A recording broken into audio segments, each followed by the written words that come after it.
For centuries, the Ottoman Empire extended its dominion across 3 continents, ruling over diverse populations with various languages and religions.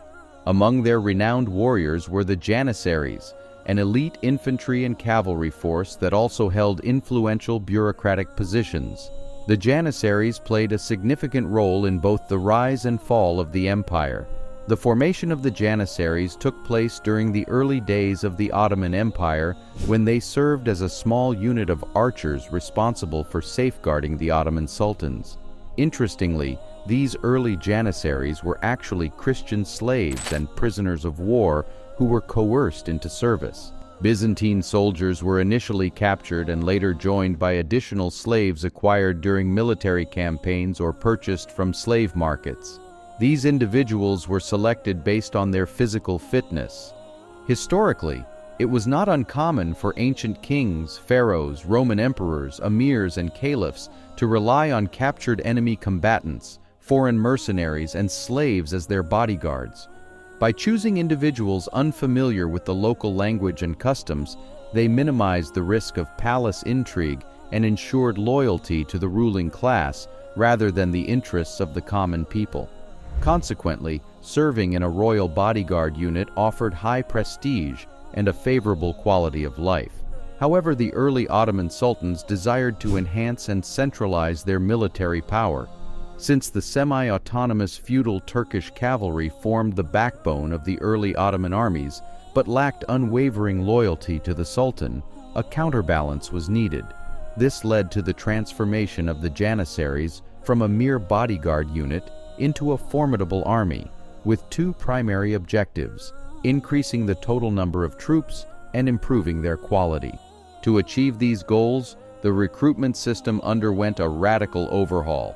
The practice of enlisting adult prisoners of war and slaves was gradually phased out.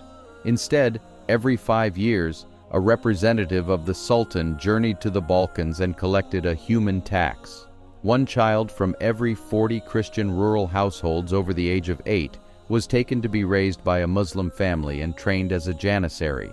Households with only 1 son and children from cities, considered too streetwise, insubordinate, and lazy, were exempt from this form of recruitment. The potential Janissaries spent their initial years with their adoptive families, learning the Turkish language fluently, along with Islamic law, cultural customs, and norms. After this phase, they were taken to the capital city for rigorous physical and mental examinations. Those displaying exceptional abilities were assigned specialized roles. All Janissary cadets underwent 6 to 8 years of training in wrestling, weightlifting, horsemanship, and various weapons. During their training, celibacy was expected, and those unable to meet the high standards were dismissed.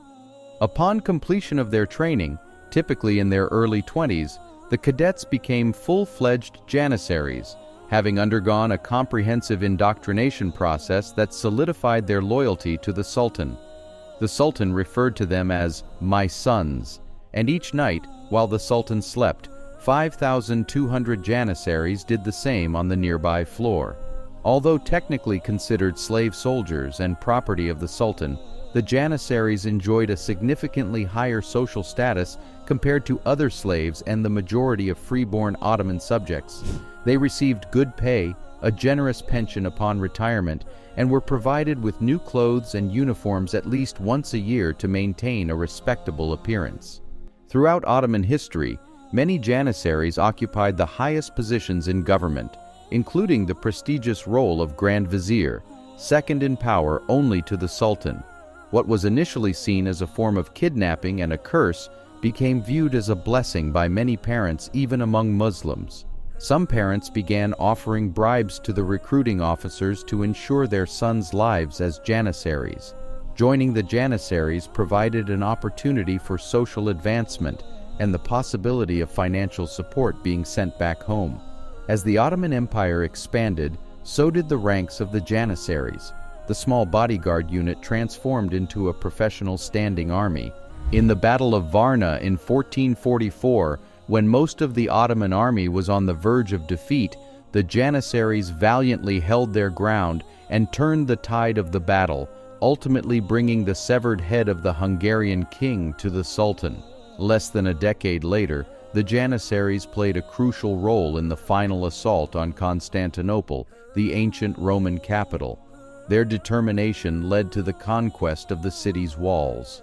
During the 15th century, the Ottoman army became one of the first in the world to widely adopt artillery and handheld firearms. By the early 16th century, most Janissaries were armed with firearms instead of traditional bows.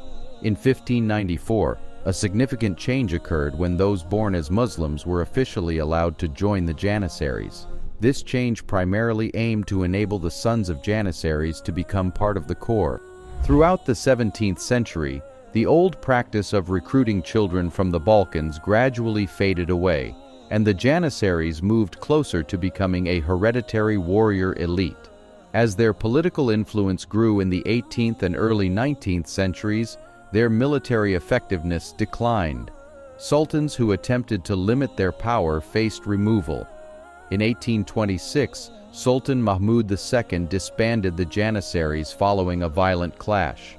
Thousands were killed when their barracks were shelled with artillery. Surviving members who had opposed the Sultan were rounded up and executed, marking the end of the Janissaries. In summary, the Janissaries played a significant role in the Ottoman Empire, starting as a small unit of archers composed of captured Christian slaves and prisoners of war. They evolved into a formidable force, transforming from a bodyguard unit into a professional standing army. The Janissaries' military prowess and political influence reached great heights, but their decline ultimately led to their disbandment in 1826. Thank you for joining us on this journey through history. We hope you enjoyed this captivating journey into the rich tapestry of history. If you found this exploration as intriguing as we have, consider subscribing to our channel and turning on the notification bell. By subscribing, you'll stay updated with our upcoming videos. We value your feedback. If you have suggestions or topics you'd like us to cover in our next videos about Turkic history, people, and cultural achievements, please share your thoughts in the comments below. Turkic Tales is committed to bringing you more engaging content that highlights the diverse history and cultural heritage of the Turkic world. Stay connected with us on our social media platforms for updates, discussions, and more behind-the-scenes content. Thank you for being a part of the Turkic Tales community. Let's continue this fascinating journey together, celebrating the extraordinary history of the Turkic people. Until next time, stay curious and keep exploring the wonders of our world.